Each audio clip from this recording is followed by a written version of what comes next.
Manju ma'am, all the best. Thank you ma'am. Radha ma'am தானே பேசுறீங்க?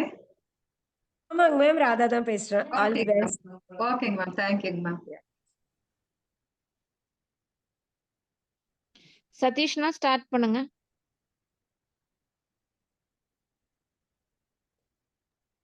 அனைவருக்கும் வணக்கம். இந்த அந்திமுற்றம் நிகழ்வில்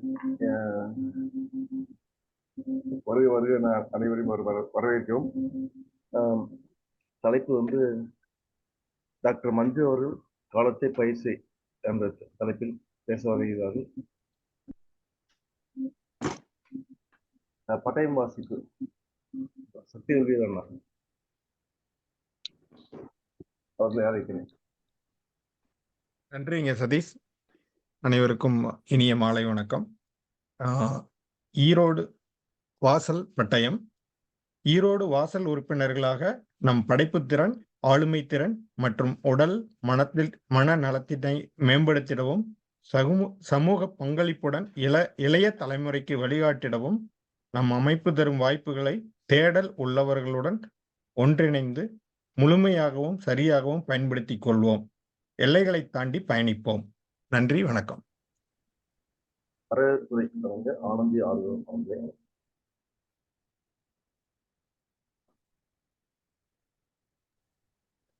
அனைவருக்கும் இனிய மாலை வணக்கம். ஈரோடு வாசல் அமைப்பின் அந்திமுற்றம் நிகழ்விற்கு இணைய வழியில் கலந்து கொள்ள வந்திருக்கும் நம் அமைப்பின் தலைவர், செயலாளர், பொருளாளர் மற்றும் வழிகாட்டுதல் குழுவினருக்கும், எங்களை எப்போதுமே உற்சாகப்படுத்தும் இளம் வாசல் உறுப்பினர்களுக்கும் வாசல் அல்லாத நம் அன்பான உறவுகளுக்கும் என் மனமார்ந்த வரவேற்பை தெரிவிப்பதில் பெரும் மகிழ்ச்சி கொள்கிறேன். உங்கள் அனைவரின் வருகையும் எங்களுக்கு மிக்க ஊக்கமளிக்கிறது. இன்றைய அந்திமுற்றம் நிகழ்வில் காலத்தை பயிர் செய் என்கிற மிகவும் பொருத்தமான மற்றும் பயனுள்ள தலைப்பில் சிறப்புரையாற்ற நம்மிடையே வரும் முனைவர் மஞ்சு அவர்களை ஈரோடு வாசல் அமைப்பின் சார்பாக என வரவேற்கிறேன். அடுத்து மஞ்சுவை பற்றிய ஒரு சிறிய அறிமுகத்தை தருவதில் பெரும் மகிழ்வு கொள்கிறேன். முனைவர் மஞ்சு அவர்கள் நிதி மற்றும் சந்தைப்படுத்துதல் ஆகிய சிறப்பு பாடங்களில் மேலாண்மையில் முனைவர் பட்டம் பெற்றவர். கடந்த 28 ஆண்டுகளுக்கும் மேலாக கொங்கு கலை மற்றும் அறிவியல் கல்லூரியில் மேலாண்மை துறையில் தனது சிறப்பான பணியை செய்து வருகிறார். இவருடைய 24 ஆண்டுகள் ஆராய்ச்சி அனுபவத்தில் 28 எம்ஃபில் மாணவர்கள் தங்கள் பட்டத்தை பெற வழிகாட்டியுள்ளார். தற்போது ஒரு முனைவர் பட்ட மாணவர் இவரின் வழிகாட்டுதலில் ஆராய்ச்சி மேற்கொண்டு வருகிறார். மாணவர்களுக்கு வெறும் பாடங்களை மட்டுமல்லாமல் புதிய விஷயங்கள் குறித்தும் சமூக பொறுப்புகள் குறித்தும் விழிப்புணர்வு ஏற்படுத்துவதில் முனைவர் மஞ்சு அவர்கள் எப்போதுமே தனி ஆர்வம் காட்டுபவர். அவரின் குடும்பத்தை பற்றி சொல்ல வேண்டுமென்றால், அவருக்கு ஒரு மகனும் உள்ளனர். மகள் ஸ்ரீ நிகிதா அண்ணா பல்கலைக்கழகத்தில் பிஇ முடித்து தற்போது சிட்டி கார்ப் நிறுவனத்தின் ஐடி துறையில் தொழில்நுட்ப ஆய்வாளராக பணிபுரிகிறார். மகன் ஸ்ரீ நிகேஷ் விஐடி வேலூர் வளாகத்தில் பிடெக் 2ஆம் ஆண்டு படித்து வருகிறார். இவரின் கணவர் திரு ராஜேந்திரன் ஒரு வெற்றிகரமான தொழில் அதிபராவார். இத்தகைய பெருமை வாய்ந்த முனைவர் மஞ்சு அவர்களை அறிமுகப்படுத்துவதில் பெரும் மகிழ்வு கொள்கிறேன். மேடையை அவர் வசம் ஒப்படைக்கிறேன். நன்றி. வணக்கம்.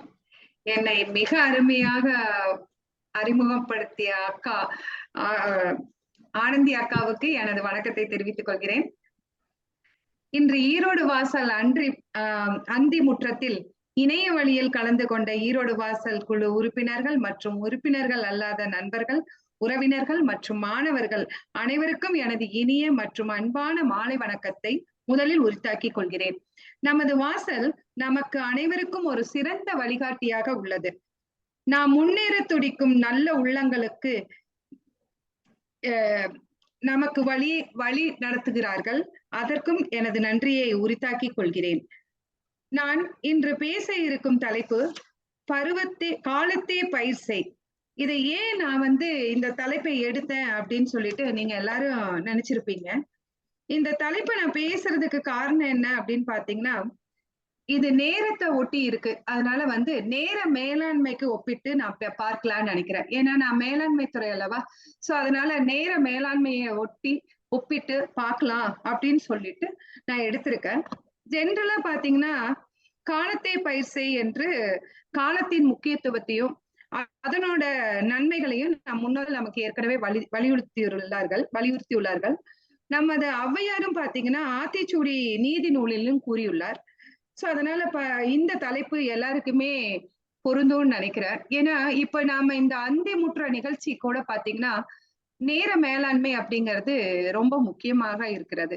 ஏன்னா ஒரு ப்ரோக்ராம் அப்படிங்கிறது பாத்தீங்கன்னா ஷெட்யூல் பண்ணி பிளான் பண்ணி அவங்களுக்கு வந்துட்டு அதுக்கு வந்து ஒரு அஜெண்டா ப்ரிப்பேர் பண்ணி யாரெல்லாம் நம்ம என்ன பண்றோம், முன்னுரையிலிருந்து நன்றி உரை வரைக்கும் பண்றோம், அதுக்கு வந்து எல்லாமே ப்ராப்பரா ஒரு ஃபங்க்ஷன் பண்றோம். அதுக்கு பாத்தீங்கன்னா நமக்கு டைம் எடுக்குது யாரெல்லாம் பண்ணணுங்கிறது. சோ இதை வந்து ஒரு திட்டமிட்ட படி செயல்பட்டா மட்டும்தான் எந்த ஒரு ப்ரோக்ராமுமே நம்மளால பண்ண முடியும் அப்படிங்கிறது இது நேர மேலாண்மையில அடங்கியிருக்கு. சோ நம்ம ஏன் இந்த தலைப்பை எடுத்துக்கொண்டேன்னா பாத்தீங்கன்னா, எனது வாழ்க்கையின் அனுபவங்களையும், ஏன்னா என்னோட தொழில் அனுபவங்கள், வாழ்க்கை அனுபவங்கள் இது எல்லாமே நான் அவங்க கூட பகிர்ந்து கொள்ளணும்னு நினைக்கிறேன். சோ அதுல இருந்து நான் கற்றதை வந்து உங்களுக்கு தெரிவிக்கணும்னு நினைக்கிறேன். நான் செய்த தவிர மற்றவர்கள் செய்யக்கூடாது அப்படின்னு நான் நினைக்கிறேன். சோ அதனாலதான் இந்த தலைப்பை வந்து நான் வந்து எடுத்திருக்கேன்.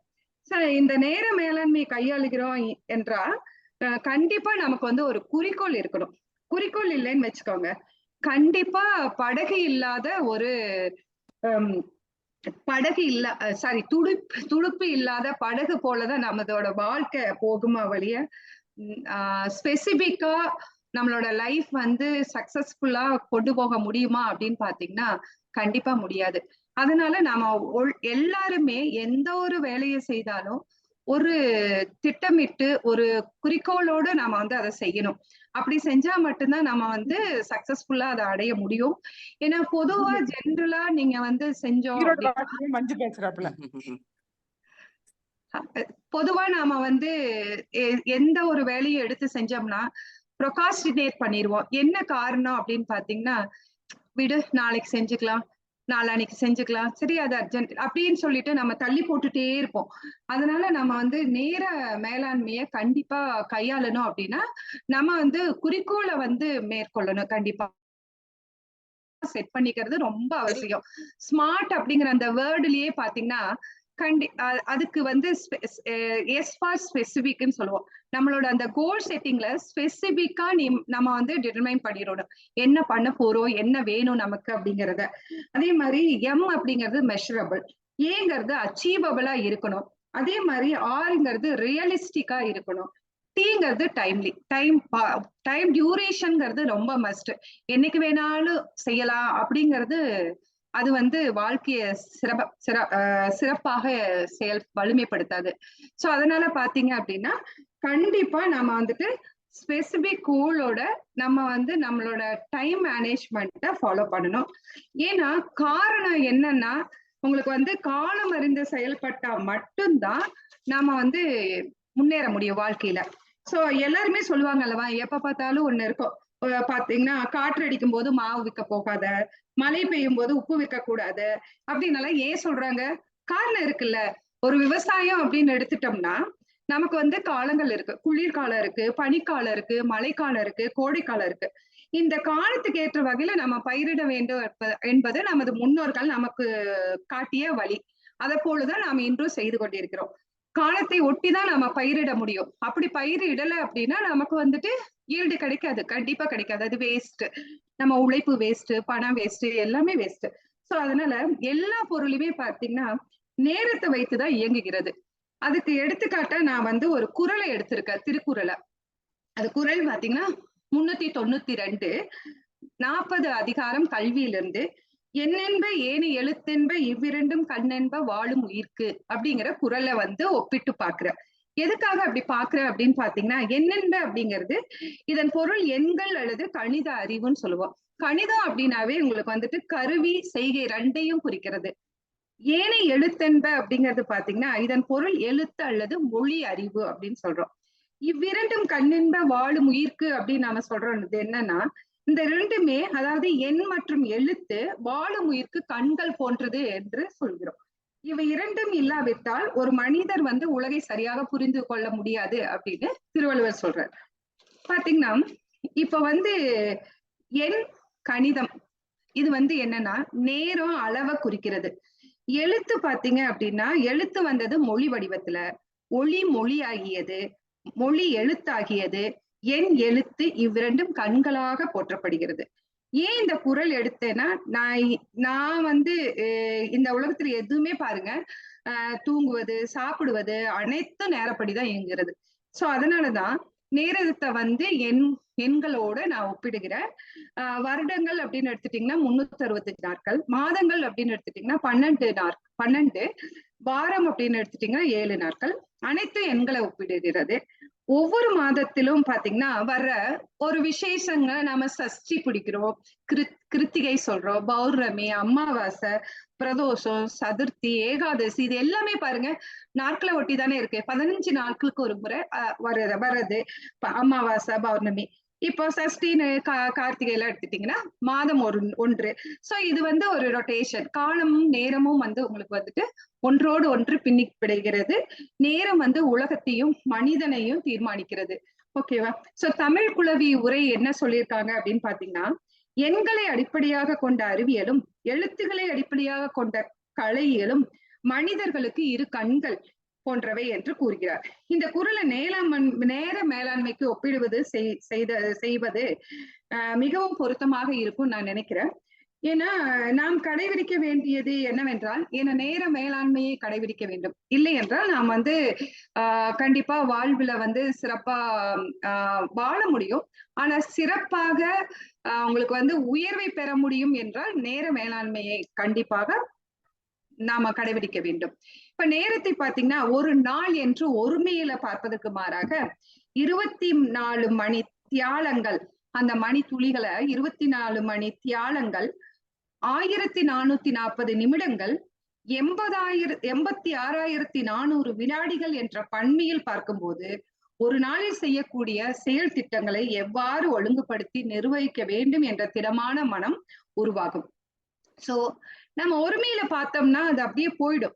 சோ இந்த மாதிரி கால்குலேட் பண்ணி பாருங்க, இவ்வளோ இருக்கு அப்படிங்கும் போது நம்ம எவ்வளவு செய்யலாம் அப்படிங்கிறது நம்ம மனதுக்கு செயல் திட்டங்களை உருவாக்குறதுக்கு ரொம்பவும் பயனுள்ளதா இருக்கு. நேரத்தை சிறப்பா கடைபிடித்தா கண்டிப்பா வாழ்க்கை சிறப்பாக வாழ முடியுங்கிற அந்த கருப்பொருள் வந்து ஆழ் மனதுல நமக்கு உருவாகும். இப்ப காலம் பொன் போன்றது, கடமை கண் போன்றது என்ற பழமொழி எல்லாம் உள்ளது. காலம் பொன் போன்றதுதான். ஆனா பொண்ணை இழந்தோம் அப்படின்னா கண்டிப்பா நாம வந்து ஃபியூச்சர்ல அதை வாங்கிட முடியும் அல்லவா? ஆனா காலத்தை திருப்பி பார்க்க முடியுமா? கண்டிப்பா முடியாது. சோ அதனால காலம்ங்கிறது கண்டிப்பா உணரணும், அனைவரும் உணரணும். அதை பாருங்க, இறந்த காலம், நிகழ்காலம், எதிர்காலம் என்ற சக்கரத்துல வேகமா ஓடுகின்ற ரயில் போன்றதே நேரம். சோ அப்ப நேரத்தை வந்து இறந்த காலத்திற்கு எடுத்துக்காட்டாக 20ஆம் மற்றும் 21ஆம் நூற்றாண்டுல வாழ்ந்த ஸ்டீபன் ஹாக்கிங், ஐன்ஸ்டீன் போன்ற விஞ்ஞானிகள் எல்லாம் என்ன சொல்லியிருக்காங்கன்னா, அறிவியல் கோட்பாடுகளின்படி கடந்த காலத்தில் பயணிப்பது என்பது சாத்தியமில்லை என நிரூபித்துள்ளனர். சோ அப்ப நாம என்ன பண்ணணும், உங்களுக்கு வந்து நிகழ்காலத்துல அந்த நேரத்தை ஒழுங்காக திட்டமிட்டு செயல்படணும். ஓகேவா? சோ நேரத்தை சேர்க்க எந்த வங்கியுமே கிடையாது. ஆனா ஒரு வழி உண்டு. என்ன வழி அப்படின்னு பாத்தீங்கன்னா, புத்திசாலித்தனமா செலவிடும் மற்றும் முறையாக முதலீடு செய்யணும்னு சொல்றாங்க. இந்த முதலீடு அப்படின்னா நாம வந்து பணத்தை இன்வெஸ்ட்மெண்ட் பண்றதுன்னு சொல்லுவோம். சோ இன்வெஸ்ட்மெண்ட் கான்செப்ட்னாவே என்ன, ரிட்டர்ன் ஆன் இன்வெஸ்ட்மெண்ட். உங்களுக்கு வந்துட்டு stable income and safety of the return to the principal amount அப்படிங்கறத நம்ம இன்வெஸ்ட்மெண்ட்ல சொல்லுவோம். ஓகேவா? அதே தான் டைமையும் சொல்றாங்க. நீ டைமை வந்து செலவு பண்ற அப்படின்னா அது வந்து உன்னோட முதலீடு தான். சோ அதுக்கு வந்து ரிட்டர்ன் ஆன் இன்வெஸ்ட்மெண்ட் இருக்கா அப்படிங்கிறத பார்த்து செயல்படுங்க அப்படின்னு சொல்றாங்க. சோ அது வந்து உங்களுக்கு பாத்தீங்கன்னா இது வந்து ட்ரெயின் பண்ணணும். நம்ம உடனே எதையுமே பண்ண முடியாது இல்லவா? ஒரு பிளான் பண்ணணும், அதை வந்து எப்படி செயல்படுத்தணும், இம்ப்ளிமெண்ட் பண்ணணும், அதை இவாலுவேட் பண்ணணும், அதுக்கான ஃபீட்பேக்கை வந்து நீங்க எடுத்துட்டு திரும்ப ரெமிடியல் ஆக்ஷன்ஸ் எடுக்கணும். ஸோ இதெல்லாம் கண்டிப்பா ப்ராப்பரா நம்ம வந்து ட்ரெயின் பண்ணும்போது தான் நமக்கு கிடைக்கும். ஸோ இந்த டைம் மேனேஜ்மெண்ட் பொறுத்த வரைக்கும் பாத்தீங்கன்னா, ஃபர்ஸ்ட் வந்துட்டு உங்களுக்கு வந்து நேரத்தை திறம்பட கணக்கிடணும், பிளான் பண்ணணும், ப்ரையாரிட்டைஸ் பண்ணணும். ஏன்னா எது முக்கியமானது, எது முக்கியம் அல்ல, ஸோ இந்த மாதிரி பிரிக்கணும். அடுத்து பாத்தீங்க அப்படின்னா ரிமைண்டர் போட்டுக்கணும், எஃபிஷியன்சியா யூட்டிலைஸ் பண்றோமான்னு பார்க்கணும், அலாட் இருக்கணும், அடுத்து கண்ட்ரோலிங் இருக்கணும். ஏன்னா திறம்பட நேரத்தை திட்டமிட்டா தான் அதை அட்டவணைப்படுத்தி பிறகு கட்டுப்படுத்தினா மட்டும்தான் நம்ம வாழ்வின் உயர்வுக்கு செல்ல முடியும். சோ திட்டமிட்ட முதல் நாளில இருந்தே என்ன பண்ணணும்னா, எந்த வேலை எப்போ எந்த நேரத்துல செய்யணும் அப்படிங்கிறதையும் கணிச்சுட்டு இறுதி நாள் அந்த டெட்லைனையும் பிக்ஸ் பண்ணிடணும் அப்படின்னு சொல்றாங்க. ஐசன்ஹவர் மேட்ரிக்ஸ்ல பாத்தீங்க அப்படின்னா நமது வேலையை 4 விதமா பிரிச்சுக்கலாம் அப்படின்னு சொல்றாங்க. ஒண்ணு வந்து அவசர வேலை. அந்த மேட்ரிக்ஸ்ல 4 காலம் இருக்கும். அந்த காலம்ல பாருங்க, அவசர வேலை, முக்கியமானால் அவசரம் இல்லை, அவசரமானால் முக்கியம் இல்லை, கடைசியாக அவசரமும் இல்லை முக்கியமும் இல்லை. சோ இந்த 4 பிரிச்சு நம்ம வந்து அதுக்கு தகுந்த மாதிரி ப்ரையாரிட்டைஸ் கொடுத்து நம்ம வந்து வேலையை செய்யணும். இப்படி செய்யும் போது நம்ம இலக்கை வந்து நம்ம கண்டிப்பா அடைஞ்சிருவோம். ஏன்னா நம்ம குறிக்கோளோட போகும்போது நம்மளோட மெயின் எய்மே என்ன, நம்ம குறிக்கோளை நம்ம அடையணும். அது வந்து கிரிட்டிக்கல் பாத் மெத்தட் அப்படின்னு ஒண்ணு சொல்லுவோம். நாங்க எங்க மேனேஜ்மெண்ட் டேர்ம்ல பாத்தீங்கன்னா critical path method, CPM method அப்படின்னு சொல்லுவோம். Time and cost consign. எந்த ஒரு பிசினஸுமே வந்துட்டு உங்களுக்கு சக்சஸ்ஃபுல்லா ரன் பண்ணணும் அப்படின்னா இந்த கிரிட்டிக்கல் பாத் மெத்தட் வழியை தான் பின்பற்றணும். ஏன்னா நம்ம அப்பதான் வந்து நம்ம ஒவ்வொரு ஆண்டர்பிரனரோட மெயின் எய்ம் பாத்தீங்க அப்படின்னா profit maximisation, then move to the wealth maximisation. Wealth அப்படிங்கிறது என்ன, உங்களுக்கு எக்ஸ்பான்ஷன் அந்த unit and diversification like that. Okay, so அப்ப வந்து அதை ரீச் பண்ணணும் அப்படின்னா கண்டிப்பா நம்ம வந்து ஐசன்ஹவர் மெட்ரிக்ஸை வந்து நம்ம கண்டிப்பா ஃபாலோ பண்ணணும். இது வந்து ஒவ்வொரு இண்டிவிஜுவல் லைஃப்லயும் பண்றோம், நம்மளோட பிசினஸ் லைஃப்லயும் நம்ம பண்ணணும் அப்படிங்கிறது ரொம்ப இம்பார்ட்டன்ட். அது இல்லாம பாத்தீங்கன்னா நம்ம வேலையை கையாளுவது 2 முறையா ஜென்ரலா ஃபாலோ பண்ணிட்டு இருக்கோம். ஒண்ணு பாத்தீங்கன்னா சாலோ ஒர்க் அப்படின்னு சொல்றோம், இன்னொன்னு பாத்தீங்கன்னா டீப் ஒர்க் அப்படிங்கிறோம். இந்த சாலோ ஒர்க் வந்து சில பேர் தான் பண்றோம், டீப் ஒர்க்க பல பேர் சக்சஸ்ஃபுல் பீப்புள் எல்லாருமே டீப் ஒர்க் தான் பண்றாங்க. இப்ப சாலோ ஒர்க் அப்படின்னா என்னன்னா, உங்களுக்கு வந்துட்டு நம்ம இஷ்டம் போல ஒரு வேலையை செய்யறது, அப்புறம் அந்த வேலை செஞ்சுட்டு இருக்கும் போதே இன்னொரு வேலை வரும்போது நம்ம என்ன பண்ணுவோம் அப்படின்னு பாத்தீங்கன்னா அதை செய்யறது. சோ அப்போ நம்ம செஞ்சிட்டு இருந்த வேலையில கண்டிப்பா தடை ஏற்படும், தொய்வு ஏற்படும், நாம அதை முடிக்க மாட்டோம். அதுக்கு பேரு சாலோ ஒர்க். டீப் ஒர்க் அப்படின்னா நீங்க அங்க ப்ரையாரிட்டி, உங்களோட இம்பார்ட்டன்ட் டாஸ்க வந்து நீங்க வந்து பிரிச்சு அதுக்கு இம்பார்ட்டன்ஸ் கொடுப்பீங்க. சோ அப்படி செய்யும் போது நீங்க கண்டிப்பா சக்சஸ்ஃபுல் பர்சனா கண்டிப்பா வர இதுக்குதான் இந்த டீப் ஒர்க் தான் நமக்கு வந்து ஹெல்ப்ஃபுல்லா இருக்கு அப்படிங்கறத நம்ம தெரிஞ்சுக்கணும். பல சான்றோர்கள், அறிஞர்கள், விஞ்ஞானிகள் அனைவருமே நேர வேளாண்மைய வந்து கடைபிடித்து தான் இருந்திருக்கிறாங்க. சோ கடைபிடித்து அவங்க வாழ்க்கையின் உச்சிக்கே சென்றிருக்கிறாங்க. இப்ப இந்த ஜாப்பனீஸ் டெக்னிக்ஸ்ல பாத்தீங்கன்னா ஜென்ரலா பிசினஸுக்கும் யூஸ் பண்ணியிருக்காங்க, மாணவர்கள் படிக்கிறதுக்குமே வந்து ஜாப்பனீஸ் டெக்னிக்ல கெய்சனோட பிரின்சிபல் அப்படின்னு ஒண்ணு இருக்கு. அந்த கெய்சன் பிரின்சிபல் பாத்தீங்கன்னா 5S. அந்த 5S என்ன அப்படின்னு பாத்தீங்கன்னா, ஒரு எஸ்ங்கிறது ஷார்ட். நம்ம வந்து நம்மளோட வேலைகளை உங்களுக்கு வந்து மாணவர்களா இருந்தா அவங்களோட ஸ்டடி டேபிள அழகா சீர்மைப்படுத்தி கச்சன்னு என்ன தேவையோ அதுக்கான புக்ஸ் மட்டும்தான் வச்சிருக்கணும் அப்படின்னு சொல்றாங்க. அடுத்தது பாத்தீங்கன்னா செட் இன் ஆர்டர். சோ நம்ம என்னெல்லாம் சப்ஜெக்ட் படிக்கிறோம், என்ன எக்ஸாம்ஸ், இப்படி இருக்கிற அவசியமான பொருட்கள் மட்டும்தான் நம்ம டேபிள்ல இருக்கணும். அடுத்தது பாத்தீங்கன்னா சைன் அப்படின்னு பாத்தீங்கன்னா சூப்பர் ஸ்டார் லெவல்ல நம்ம எப்பவுமே ஒரு இடம் வந்து சீர்மைப்படுத்தி நம்ம வந்து ஒரு பேச போறோம் அப்படின்னா அந்த ரூம்ல வந்து அழகா நம்ம செட் பண்ணியிருந்தோம் அப்படின்னா மட்டும்தான் நமக்கு வந்து பிளசண்டா இருக்கும். கச்சக்கச்சைன்னு ஒரு இடத்துல போய் உட்கார்ந்துட்டு நாம வந்து பேசுறோம் அப்படின்னா நமக்கே வந்து மைண்ட் செட்டே ஆகாது. சோ அப்ப வந்து எப்படி இருக்கணும் அப்படின்னா, உங்களுக்கு வந்துட்டு ஷார்ட் பண்ணணும், செட் இன் ஆர்டர்ல இருக்கணும், அதுக்கப்புறம் வந்துட்டு அப்பதான் நீ சைன் ஆவ அப்படின்னு சொல்றாங்க. சூப்பர் ஸ்டார் லெவலுக்கு உள்ள போக முடியும் அப்படின்னா, உங்க இலக்கை அடைய முடியும் அப்படின்னா அந்த 3rd S தான். அடுத்து பாத்தீங்க அப்படின்னா 4th S வந்து ஸ்டாண்டர்டைஸ் அப்படின்னு சொல்றாங்க. ஸ்டாண்டர்டைஸ் அப்படிங்கிறது என்னன்னா, உங்களுக்கு வந்து ரெகுலரா இப்ப நீ வந்து செட் பண்ணிட்ட 3S அப்போ ரிப்பீட்டடா நம்ம வந்து கண்ட்ரோலிங் டெக்னிக்ல நம்ம பார்க்கணும். ரெகுலர் ஹேபிட் நம்ம ஃபாலோ பண்றோமா? சும்மா ஜஸ்ட் நம்ம வந்து மோட்டிவேஷனல் ஸ்பீச் எல்லாம் அட்டன் பண்ணோம்னு வச்சுக்கோங்க, அந்த டேல அந்த ஃபர்ஸ்ட் 2 days அட்டன் பண்ற ப்ரோக்ராம்னா அந்த 2 daysல மைண்ட்ல ஃபுல்லா என்ன இருக்கும் தெரியுமா? நம்ம இதை பண்ணணும், நம்ம சார் வந்து சொல்லியிருக்காங்க அதை பண்ணணும்னு எல்லாம் நோட்ல எழுதி வச்சிருப்போம். அந்த எண்ட் ஆஃப் த டே வீட்டுக்கு கொண்டாந்து நோட்டை போட்டோம்னா திருப்பி பார்க்கவே மாட்டோம். அது எல்லாருமே பண்றதுதான். ஏன்னா அது நம்ம வழிப்படுத்தணும் அப்படின்னா நமக்கு கண்டிப்பா ஒரு குறிக்கோள் இருக்கணும். சோ நான் வந்து இதுல சக்சஸ் ஆகணும் அப்படின்னா அதுக்கு நம்ம வந்து ஒரு குறிக்கோளோட ஓடும் போதுதான் நம்ம என்ன பண்ணுவோம் அப்படின்னு பாத்தீங்கன்னா, நாம போட்ட அந்த பிளானிங்க ப்ராப்பரா ஷார்ட் அவுட் பண்ணிட்டு இருக்கிறோமா, நம்ம வந்து இம்ப்ளிமெண்ட் பண்ணிருக்கோமா, இவாலுவேஷன் பண்ணணும். அந்த இது வந்து ஸ்டாண்டர்டைஸ் அப்படின்னு சொல்றாங்க. ரெகுலரா செக்அப் பண்ணிட்டே இருக்கணும். எஸ் அப்படிங்கிறது ஸ்ட்ரெஸ்டைல். இந்த ஹேபிட்டை பொறுத்த வரைக்கும் நம்ம என்ன பண்றோம் அப்படின்னு பாத்தீங்கன்னா, ரெகுலர் பேசிஸ்ல இதை அப்படியே ஃபாலோ பண்ணிட்டே இருக்கணும். அதர்வைஸ் நாம வந்து சக்சஸ் ஆக முடியாது. ஓகே, சோ இந்த ஜாப்பனீஸ் மெத்தட் கைசன் பிரின்சிபல் பாத்தீங்கன்னா, பிசினஸ்ல வால்ட் டிஸ்னி அவர் வந்து ஒரு என்டர்டைன்மெண்ட் எம்பையரா வந்து உருவானாரு. சின்ன சின்ன இம்ப்ரூவ்மெண்ட் இது பாத்தீங்கன்னா சின்ன சின்னதுதான். சாதாரணமா ஒண்ணு என்ன ஒரு ஸ்டடி டேபிள பார்த்து கரெக்டா வச்சு படி அப்படின்னு எல்லாரும் வீட்லயும் அம்மா சொல்றதுதான். ஓகேவா? ஆனா இந்த சின்ன சின்ன இம்ப்ரூவ்மெண்ட் பெரிய பெரிய சக்சஸுக்கு எவ்வளவு ஹெல்ப்ஃபுல்லா இருக்கு அப்படிங்கிறதுக்கு பிசினஸ்ல பாருங்க, வால்ட் டிஸ்னி அவர் வந்து பெரிய என்டர்டைன்மெண்ட் எம்பையரா ஆனதுக்கு கேசன் பிரின்சிபல்ல தான் ஃபாலோ பண்ணியிருக்காரு. ஸ்டீவ் ஜாப்ஸ் கூட நியூ ரெவல்யூஷன்ஸ் அட் இண்டஸ்ட்ரியில வந்து உங்களுக்கு கொண்டு வந்திருக்காரு. ஸோ கேசன் பிரின்சிபல் எதுக்கு யூஸ் ஆகுது அப்படின்னு பாத்தீங்கன்னா, அவர் ஆக்டிவிட்டிஸ் வந்து இம்ப்ரூவ் ஆகுது, நம்மளோட ப்ரொடக்டிவிட்டி இன்க்ரீஸ் ஆகுது. பிசினஸா இருந்தாலும் சரி, அவர் லைஃபா இருந்தாலும் சரி, அது வந்து கேசன் பிரின்சிபல் வெரி யூஸ்ஃபுல்லா இருக்கு. அதே மாதிரி பாத்தீங்கன்னா, ஸ்டீஃபன் ஆர் கவே அப்படிங்கிறவர் வந்து ஒரு ஆத்தரு. அவர் என்ன சொல்லியிருக்காரு அப்படின்னு பாத்தீங்கன்னா, அவர் ஒரு புக் எழுதியிருக்காரு, the 7 habits of highly effective people. So இந்த புக்கை முடிஞ்சா எல்லாருமே நீங்க வந்து மேக்சிமம் ரீட் பண்ணிருங்க. ஏன்னா நம்ம வந்து புக் ஆர்வலர்கள் ரீடிங்ல இருக்கோம். ஸோ எல்லாருமே வந்து இந்த புக்கை ரீட் பண்ணுங்க. The 7 habits of highly effective people. இது வந்து இந்த ஆதர் வந்து ஸ்டீஃபன் ஆர் கவே. இவர் வந்து ஒரு எஜுகேட்டர், ஸ்பீக்கர், பிசினஸ்மேன்.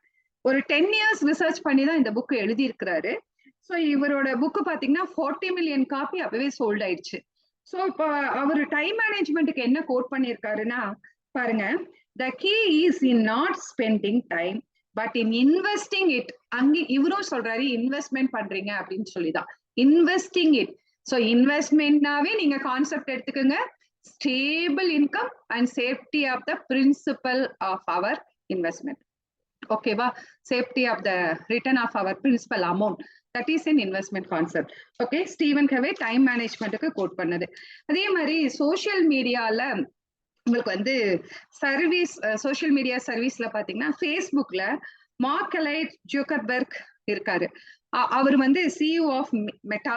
ஸோ இந்த பர்சனோட இது பாருங்க, இயர் வந்து 41 years தான் ஆகுது அவருக்கு ஏஜ். May 14, 1984 வந்து பிறந்திருக்கிறாரு. பர்த் பிளேஸ் வந்து நியூயார்க், யூஎஸ்ல இருக்காரு. அமெரிக்கன் கம்ப்யூட்டர் ப்ரோக்ராமராகவும் பிசினஸ் மேனாகவும் co-founded Facebook in 2004. அவர் ஸ்டடி பண்ணும்போதே, ஹார்வர்ட் யூனிவர்சிட்டியில ஸ்டடி பண்ணும்போதே ஸோ இதை வந்து உங்களுக்கு வந்து ஸ்டார்ட் பண்ணியிருக்காங்க. அதுல வந்து சேர்மேனாகவும் சீஃப் எக்ஸிக்யூட்டிவ் ஆஃபீஸரா, கண்ட்ரோலிங் ஷேர் ஹோல்டரா இருந்திருக்காரு. பட் ஹார்வர்ட் யூனிவர்சிட்டியில டிராப் அவுட், அவரோட ஸ்டடியை டிராப் அவுட் பண்ணிட்டாரு. இவரை பத்தி ஏன் சொல்றேன் அப்படின்னு பாத்தீங்கன்னா, இவர் வந்து டைம் மேனேஜ்மெண்ட்டை ஃபாலோ பண்ணுவார். அவங்களோட ஒர்க்கர்ஸுக்கு ஒர்க் அலாட் பண்ணிட்டாருன்னா அந்த டெட்லைனை ஃபிக்ஸ் பண்ணிடுவாராமா. நாளை கொடு, நாளானி கொடுன்னெல்லாம் சொல்ல மாட்டாரு. இன்னைக்கு எனக்கு ரெடி ஆயிடணும், 24 hours நீங்க கம்ப்ளீட் பண்ணணும் அப்படின்னு சொல்லிடுவாரா. ஸோ அதனால அவருங்க எப்படி ஃபேஸ்புக் எந்த அளவுக்கு சக்சஸ் ஆயிருக்கு. இப்ப மெட்டால வந்து சிஇஓவா இருக்காரு. அடுத்து பாத்தீங்கன்னா வில்ஃப்ரெடோ பாரிட்டோ என்ற இத்தாலியன் எக்கனாமிக்ஸ்ட பத்தி நான் சொல்லணும்னு நினைக்கிறேன். அவர் வந்து ஒரு ரிசர்ச் பண்ணியிருக்காரு. எப்போனா 1897ல இங்கிலாந்துல வந்து wealth distribution and income generation பத்தி, அவர் எக்கனாமிஸ்ட் அல்லவா, சோ அதனால வந்து wealth distribution and income generation பத்தி அவர் ஸ்டடி பண்ணியிருக்காரு. அப்ப ஸ்டடி பண்ணும்போது என்ன ரிசல்ட் கிடைச்சிருக்குதுன்னா, 20% பீப்புள், அதாவது பாப்புலேஷன் இருக்காங்கல்ல, அவங்க வந்து 80% வெல்த்தை வந்து ஹெல்ப் பண்ணியிருக்காங்க. ஸோ அப்போ வந்து அவரு ஒரு ரிசர்ச்ல 20% of the people 80% wealth health create பண்ணியிருக்காங்க. ஓகே, அந்த ரிசல்ட் போக அடுத்த ஒரு ரிசர்ச் பண்ணியிருக்காரு. நெக்ஸ்ட் பாத்தீங்கன்னா அவங்க தோட்டத்துல பட்டாணி செடி வந்து பயிரிட்டு இருக்காங்க. ஸோ அதுல வந்து விளைந்த பட்டாணி செடிகள்லயே 20% செடி தான் 80% ஈல்ட கொடுத்துருக்குதுங்கிறத கண்டுபிடிச்சிருக்காரு. சோ இப்படியே அவர் ரிசர்ச்ச வந்து கோத்ரூ பண்ணிட்டே இருந்திருக்காரு. பாத்தீங்கன்னா இப்ப ஆக்சிடென்ட் நடந்திருக்கா, அப்ப 20% டிரைவர்ஸ் தான் 80% ஆக்சிடென்ட நடத்தியிருக்காங்க. சோ 20% கிரிமினல் தான் 80% குற்றங்களை செய்கிறாங்க. சோ இந்த மாதிரி எல்லாமே தெரிஞ்சிருக்காங்க. அப்ப வந்து பாத்தீங்கன்னா இதுல இருந்து என்ன சொல்ல வர்றாரு அப்படின்னு பாத்தீங்கன்னா, நீங்க வந்து உங்களோட அந்த 100% ஒர்க்ல 20% ப்ரையாரிட்டி இம்பார்ட்டன்ஸ் டாஸ்க் எடுத்து பண்ணுங்க. அப்ப 80% ரிசல்ட் உங்களுக்கு கிடைக்கும் போது you are success in your life அப்படின்னு சொல்றாரு. சோ இவர் சொன்ன இந்த கான்செப்ட என்ன பண்ணிருக்காரு அப்படின்னு பாத்தீங்கன்னா, அவங்களுக்கு வந்துட்டு அந்த பாரிட்டோ எழுதின புக்க உங்களுக்கு வந்து ஒரே நிமிஷம் ரிசர்ச் சாரி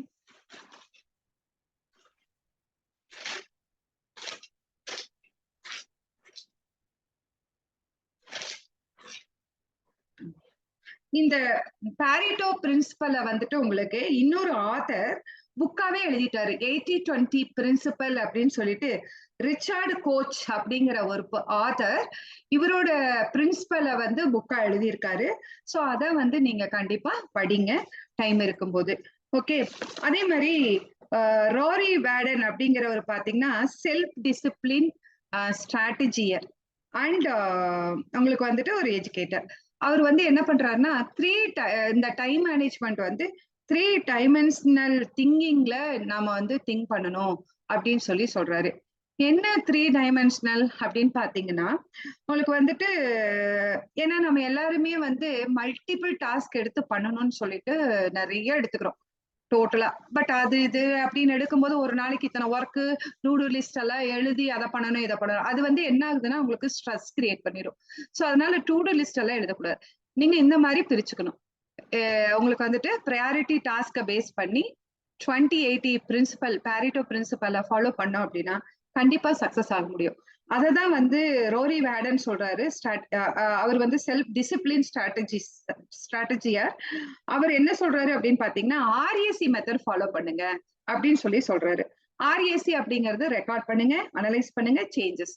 அது என்ன அப்படின்னு பாத்தீங்கன்னா 3 டைமென்ஷனல் திங்கிங் சொன்னார்ல, வந்து நம்ம பண்ற டாஸ்க இம்பார்ட்டன்ஸ் எது, அர்ஜென்ட் எது, சிக்னிபிகன்ஸ் எது அப்படிங்கிறத பாக்கணும் அப்படிங்கிறார்.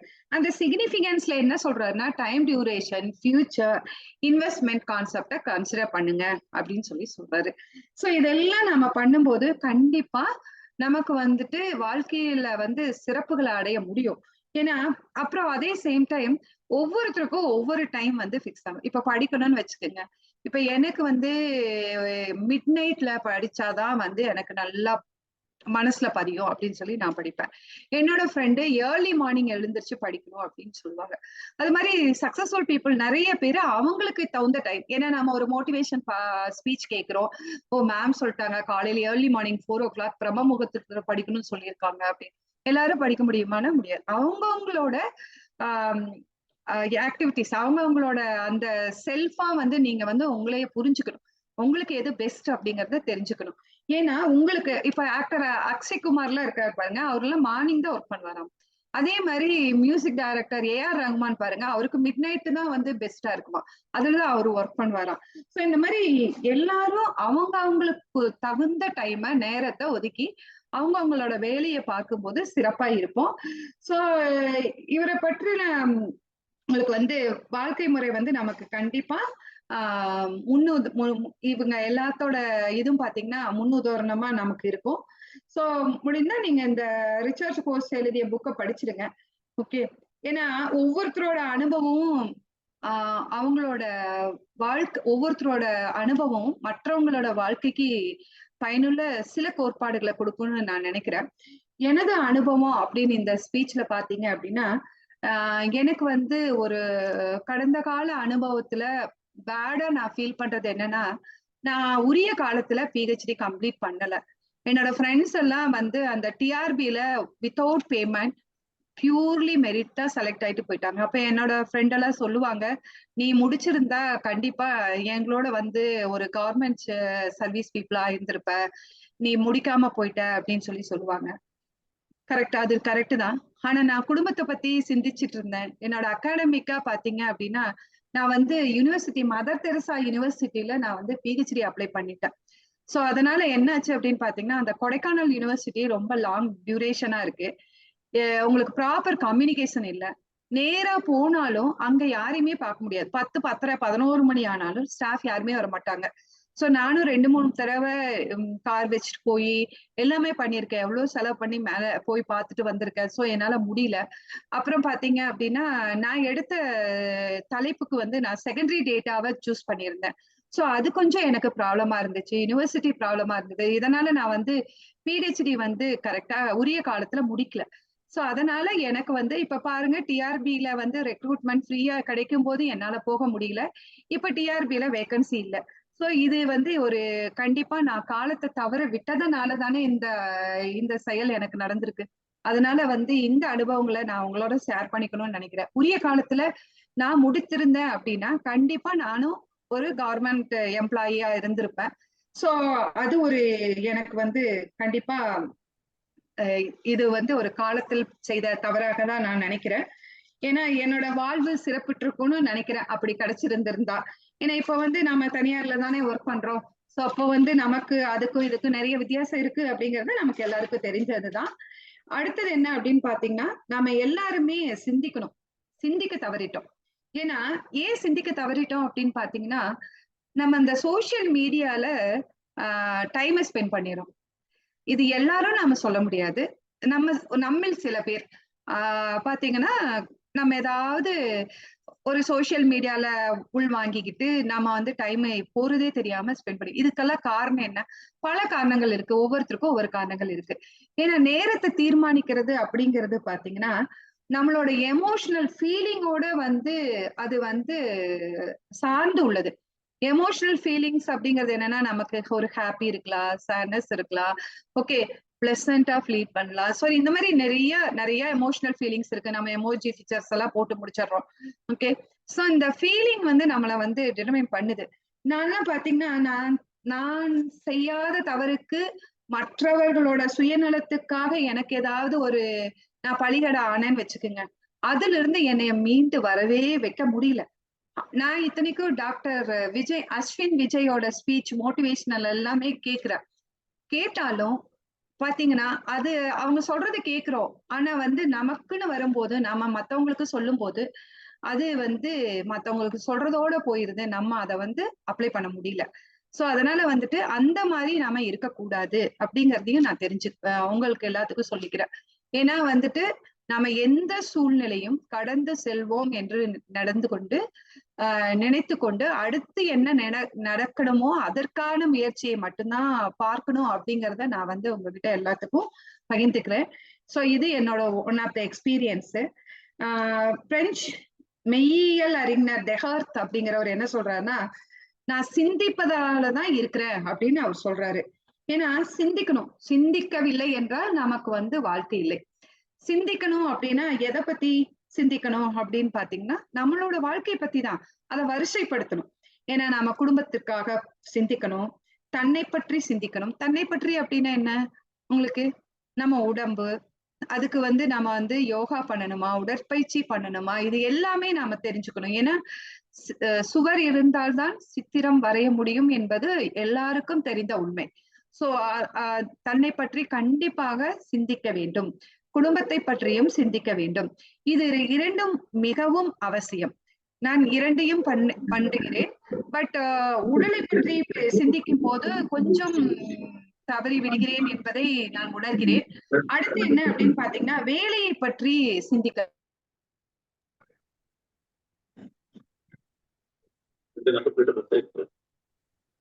Ma'am mute அமுத்திட்டீங்க.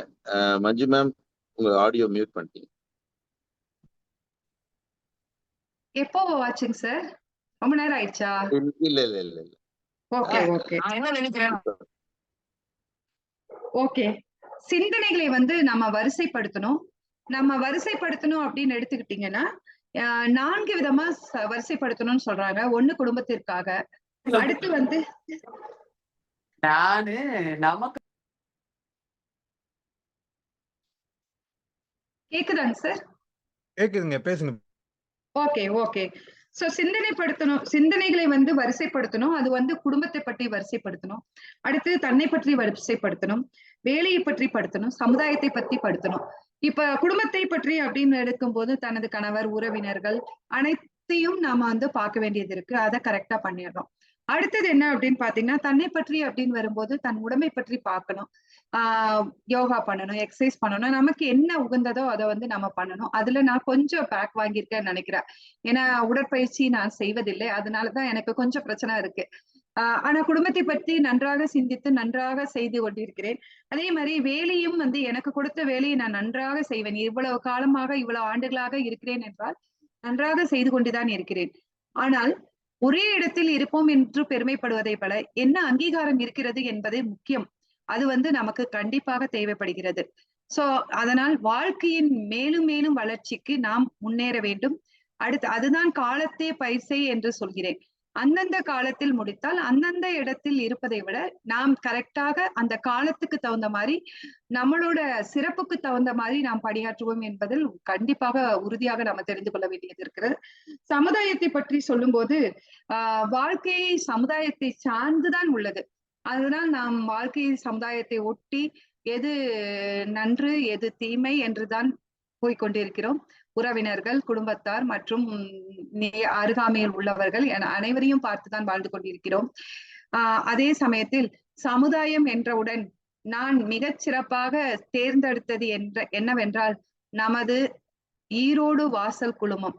இக்குழுமத்தில் உள்ள உறுப்பினர்கள் அனைவரும் ஒவ்வொருத்தரோட வளர்ச்சிக்கும் அவர்கள் நன்றாக வளர வேண்டும் என்ற அக்கறையில் ஒவ்வொருத்தரையும் ஊக்கப்படுத்துகிறார்கள்.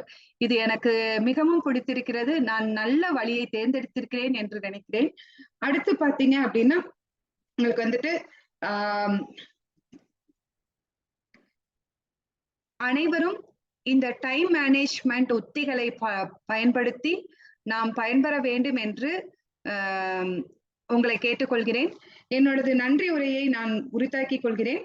எனது உரையை இவ்வளவு பொறுமையாக கேட்டு மனம் போல் வாழ்த்தி அனைத்து சான்றோர் பெருமக்களுக்கும் எனது நன்றியை தெரிவித்துக் கொள்கிறேன்.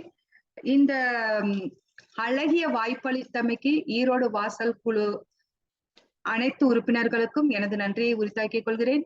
எனது நண்பர், எனது துறையில் பணியாற்றும் ராஜா ரங்கநாதன் அவர்கள் ஐயா அவர்களுக்கும் எனது நன்றியை உரித்தாக்கிக் கொள்கிறேன். ஏனென்றால் அவரிடம் நான் இந்த தலைப்பை பற்றி பேசும்போது நிறைய கலந்துரையாடல் கொண்டேன். அவர் வந்து நீங்க நல்லா பேசுங்க, இந்த குரல் எல்லாம் எடுத்து சம்பந்தப்படுத்தி பேசுங்க என்று எனக்கு ஒரு வழிகாட்டினார். சோ அவருக்கும் எனது நன்றி.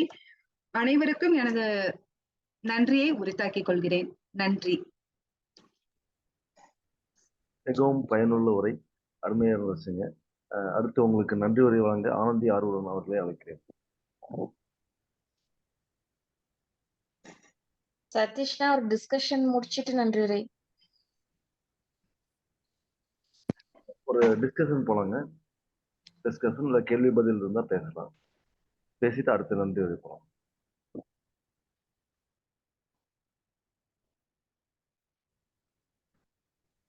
நிறைய புத்தகம் பத்தி சொல்லியிருக்காங்க. அது மாதிரி நிறைய லைவ் எக்ஸாம்பிள் சொல்லியிருக்காங்க. அதுல நீங்க கேள்வி கேட்கலாம், எந்த புக்கை பார்த்து வேணாலும் கேள்வி கேட்கலாம். நிறைய படிச்சிருக்காங்க. ஸோ இன்றைக்கு கலந்து கொண்டுட்டு இதுல எவ்வளவு கொஸ்டின் தான் கேட்கலாம். அனைவரும் வருக.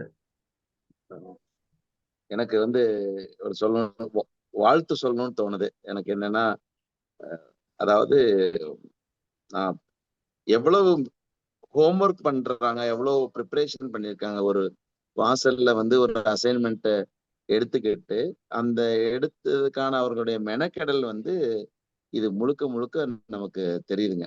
ரைட் ஃப்ரம் அந்த கோல் அச்சீவ்மெண்ட், ஸ்மார்ட்ல இருந்து time management, prioritising, urgent important, அதை எடுத்து அதுக்கு கொட்டேஷன்ஸ்ல அவங்க என்னென்ன சொல்லியிருக்காங்க, என்னென்ன புத்தகங்கள்ல என்னென்ன சொல்லியிருக்காங்க, அதுல இருந்து தரவுகள் எல்லாம் கொடுத்து இதுக்கு இவ்வளவு ஒரு மெனக்கெடல் அப்படிங்கிறது தான் பிரதானமா நான் இந்த பிரசன்டேஷன்ல பாக்குறேங்க. நிச்சயமாக ப்ராக்டிஸ் மேக்ஸ் பர்ஃபெக்ட்ங்கிறது அது தவறு. ப்ராக்டிஸ் மேக்ஸ் ப்ராக்ரஸ் அப்படிங்கிறது தான் சரியான வார்த்தையா இப்ப சொல்றாங்க. பெர்ஃபெக்ட்ங்கிறத எடுத்துட்டாங்க. இப்போ ப்ராக்டிஸ் மேக்ஸ் ப்ராக்ரஸ் அது ஒண்ணு. அதனால ரொம்ப ரொம்ப நாங்க ஆர்வமா ரசிச்சு கேட்டோங்க மேடம். வாழ்த்துக்கள். ஆஸ் அ இபிஎஸ் ட்ரெயினரா நான் இந்த பிரசன்டேஷனை 2 பார்ட்டா பிரிக்கிறேன். ஒண்ணு பாத்தீங்கன்னா அப்படிங்கிற அந்த வார்த்தைகள் நிறைந்த பிரசன்டேஷன் ஒன்று இருந்துச்சு. அந்த பாத்தீங்கன்னா வார்த்தை இல்லாத ஒரு கட்டமும் இருந்தது. என் மைண்டுக்குள்ள ஓடிட்டே இருக்குது. ஏன் அப்பெல்லாம் அந்த ஒரு கொஞ்சம் சில விஷயங்கள்லாம் சொல்லும் பொழுது நிறைய பாத்தீங்கன்னா வருது, இந்த பக்கம் மறுபடியும் வரும்போது பாத்தீங்கன்னாவே வரல அப்படின்னு நான் யோசிச்சுட்டு இருந்தேன். எவ்வளவு அது நான் மறுபடியும் ஒரு தனியா நான் பேசுறேன் madam. So very wonderful. Thank you so much. நல்ல நல்ல அனுபவமா இருந்துச்சுங்க கேட்டுட்டு இருந்தது. Thank you ma'am. Real life examples வந்து நல்லா டச்சிங்க. அதுதான் அதிக இம்பாக்ட் கொடுத்ததுங்க. தேங்க்யூ. Okay, thank you sir. இதுக்கு முதற் காரணமே யாருன்னு பாத்தீங்கன்னா நம்ம கதிர் சார் தான். நான் அந்த பட்டிமன்றத்துல பேசினேன் இல்லைங்க, அப்ப வந்து அவர் வந்து சொன்னாங்க, நிறைய கோட் பண்ணி நிறைய பேசணும், நீங்க வந்து ஒரு டேட்டா வந்து இன்புட்டா கொடுக்கணும் அப்படின்னு சொல்லி சொன்னாங்க. சோ அதனால அவரோட கைடன்ஸ்ல நான் வந்து இந்த அளவுக்கு பண்ணிருக்கேன்னு நினைக்கிறேன். பட் இருந்தாலும் நீங்க சொன்ன அந்த பாத்தீங்களாங்கிற வார்த்தைய வந்து நான் குறைக்கணும்னு மைண்ட்ல வச்சுட்டே தான் பேசினேன். அப்பவும் கொஞ்சம் வந்துருச்சுங்க அந்த வார்த்தை. பாத்தீங்கன்னா நான் யூடியூப்ல சில இதெல்லாம் பார்க்கும்போது என்ன மாதிரி சில பேர் பாத்தீங்களான்னு பேசுறாங்க. அதையும் நான் உங்ககிட்ட சொல்லணும்னு நினைச்சேன். Thank you sir. தேங்க்யூ. சிறப்புங்கண்ணா. தேங்க்யூ. அடுத்து யார் வரீங்களா? Manju ma'am, good evening. Good evening sir. பாத்தீங்கன்னா ரொம்ப நல்லா பேசுனீங்க. பாத்தீங்கன்னா ரொம்ப நல்லா ப்ரிப்பேர் பண்ணி. Thank you sir. அது ஒரு இஷ்யூ இல்லைங்க. அதாவது அந்த ஃப்ளோ வரும் பொழுது இந்த வார்த்தைகள் வராது. அந்த ஃப்ளோ தடுமாறும் பொழுது சில இடங்கள்ல வராது. போக போக போக போக நீங்க அதை ஃபில்டர் பண்ணிக்குவீங்க. ரொம்ப சிறப்பான தயாரிப்பு. ரொம்ப நல்லா தைரியமா பேசியிருக்கீங்க. பாராட்டுகள். தொடர்ந்து பேசிட்டே இருக்கீங்க. கண்டிப்பாங்க sir. Thank you sir. Manju ma'am, congratulations. You have done your best. You have given your best. நிறைய தகவல்கள், அதுக்கான கோட்ஸ், அதுக்கான பர்சனல் உங்களோட examples, everything all together made it wholesome. Congrats ma'am. Thank you. Thank you ma'am. Thank you. Congrats Manju ma'am. Thank you ma'am. நிறைய preparations, நிறைய references, அது எல்லாமே உங்க ஸ்பீச்சுக்கு வந்து ஆட் ஆனா இருந்ததுங்க. ரொம்ப கான்ஃபிடென்ட்டா பேசிருந்தீங்க. வாழ்த்துக்களுங்க மேம். நன்றிங்க மேம். நன்றி.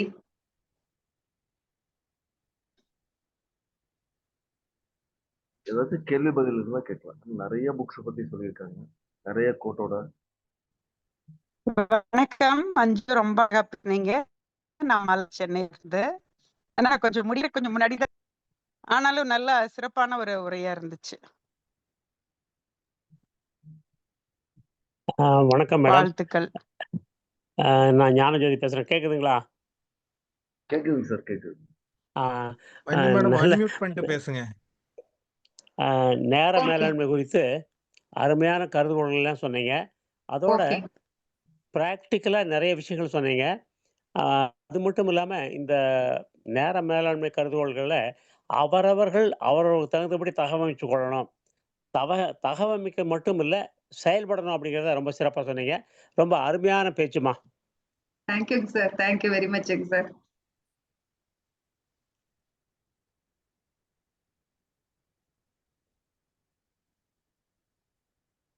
ஓகே, நன்றி வரை போயிடலாம்.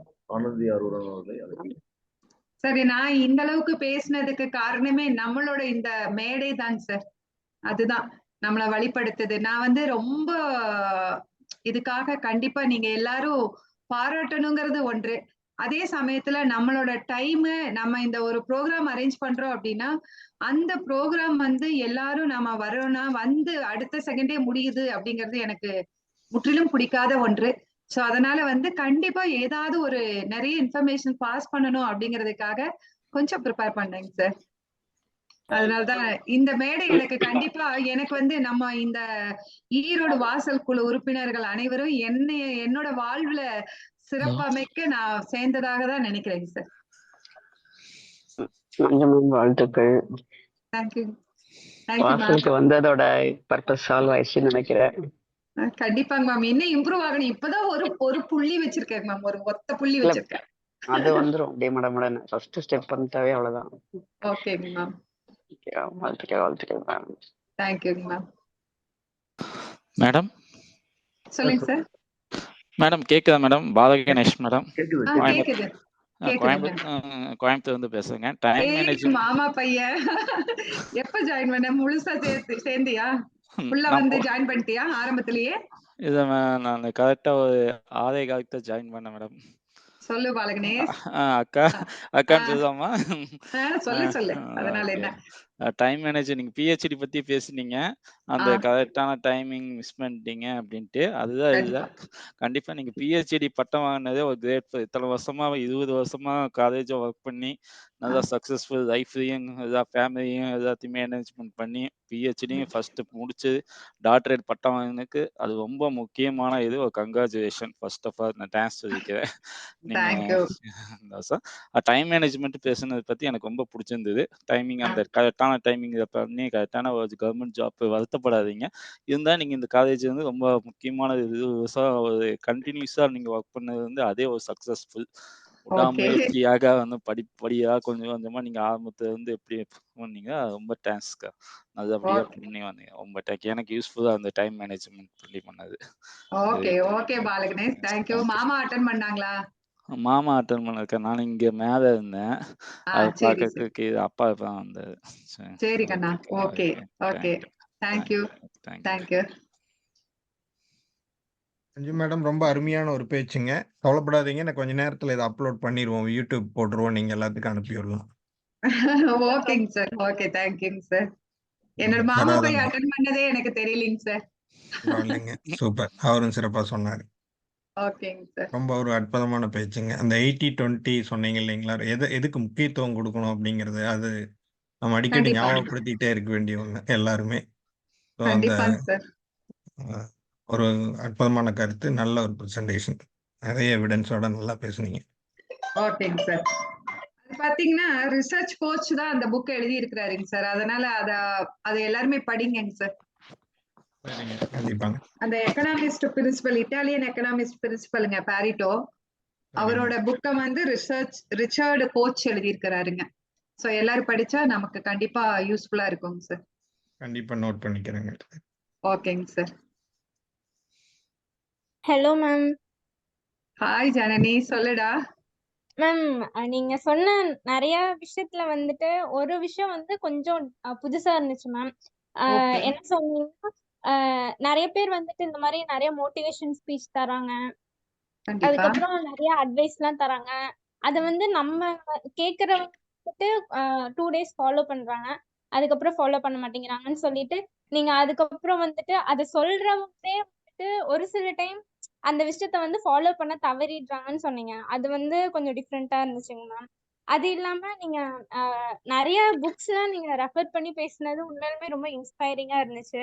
கிளாஸ்ல உங்களை அப்படி பார்த்துட்டு உங்களுக்கு இப்படி ஒரு சைடு இருக்குன்னு சொல்லிட்டு பாக்குறப்ப ஒரு டிஃப்ரெண்டான ஒரு எக்ஸ்பீரியன்ஸா இருக்குங்க ma'am. Thank you so much ma'am. Thank you Janani. Thank you.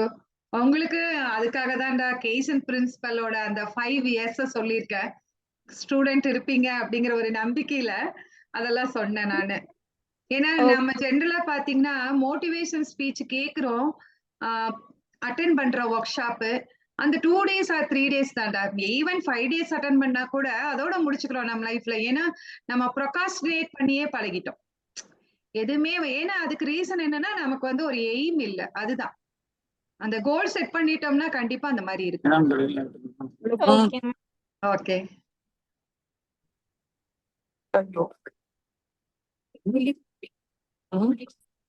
சொல்லுங்க சுதா, கேக்குது. சுதா கேக்குதுங்க, சொல்லுங்க. உங்களோட மியூட் பண்ணிட்டீங்கன்னு நினைக்கிறேன்.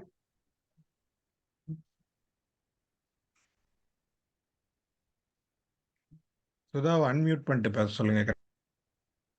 ஓகே. சுதா அன்மியூட் பண்ணிட்டு பேசுக்கண்ணா நீயே. ஸ்டாஃப்ங்களா? கேக்குது ஓ எஸ் சிஸ்டர். சொல்லு சுதா. கேக்குதாக்கா? இப்பதான் கேக்குது சுதே. கேக்குது. ஓகே ஓகே ஓகே ஓகேக்கா. நான் லாஸ்ட் தான் ஜாயின் பண்ணேக்கா. நல்லா இருந்தது. Okay okay. உன்னை பத்தி அவங்க எல்லாம் பேசுறது எனக்கு கேக்குறதுக்கே நல்ல பெருமையா இருக்கு. ஓ ஓகே. Thank you thank you. ஜாயின் பண்ணி பேசுறது பார்த்தேன். Okay okay. நான் மிஸ் பண்ணிட்டேன் உன்னோட ஸ்பீச். அந்த அதனாலதான் நான் லாஸ்டா முன்னாடியே முடிகிற போட்டேன். டைம்ல தான் கேட்டேன். அதனாலதானே முன்னாடியே போட்டேன். அதுதான் நானு ஷாப்பிங் வந்ததுனால நான் கவனிக்காம விட்டுட்டேன். Okay okay. அர்ஜுன் இப்ப கால் பண்ணாரு. அட்டெண்ட் பண்ணாரா? ஆமா ஆமா. நானு ஜூம் முடிஞ்சிருச்சுன்னு சொன்னேன்னா அதனால அவர் கால் பண்ணாரு. ஓகேக்கா. சரி உன்னோட லாஸ்ட் நீ பர்சனல் இஷ்யூஸ் வாக்கிங் அதெல்லாம் போகாதனால இதாகுது அப்படின்னு சொல்லி போய் சொல்லிட்டு இருந்த கேட்டேன். அது கரெக்ட் தான். Okay okay. ஆமா நம்ம யாரும் வந்து சொல்றபடி கேக்குறது இல்ல. ஃபர்ஸ்ட் உடற்பயிற்சி முக்கியங்கிறத சொல்லியிருக்க. நீ ஃபாலோ பண்ணு. Okay okay. Thank you Sudha. Okay. கங்க்ராட்ஸ்க்கா. பாலகணேஷும் இதுல இருக்கான். மியூட்ல நம்ம மீட்ல இருக்கான். நான் அப்புறம் பேசிக்கிறேன். Okay okay okay Sudha. Thank you. Okay.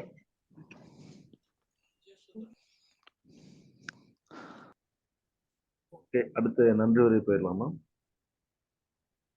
Anandhi அருளன் அவர்களை அழைக்கிறேன். அனைவருக்கும் வணக்கம். இன்றைய அந்திமுற்றம் இணைய நிகழ்வில் காலத்தை பயிர் செய் என்பதை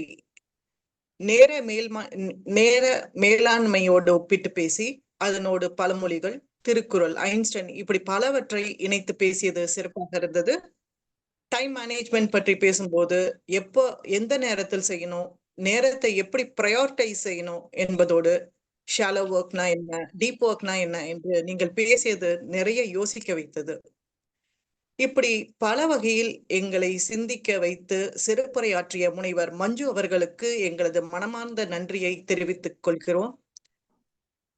இந்த அந்திமுற்றம் நிகழ்வை வெகு சிறப்பாக நடத்தி வரும் சக்திவேல் விரு அவர்களுக்கும் சதீஷ் அவர்களுக்கும் வாழ்த்துக்களும் நன்றிகளும். இன்றைய நிகழ்வில் கலந்து கொண்ட ஈரோடு வாசலின் தலைவர், செயலாளர் மற்றும் பொருளாளருக்கும், வழிகாட்டுதல் குழுவினருக்கும், வாசல் உறுப்பினர்கள் மற்றும் இளம் வாசல் உறுப்பினர்களுக்கும், எங்களை உற்சாகப்படுத்திய வாசல் அல்லாத தோழமைகளுக்கும் மற்றும் இந்த நிகழ்வு இனிதே நடைபெற மறைமுகமாக உதவிய அனைவருக்கும் எங்கள் அன்பின் நன்றிகள். வணக்கம். நன்றி.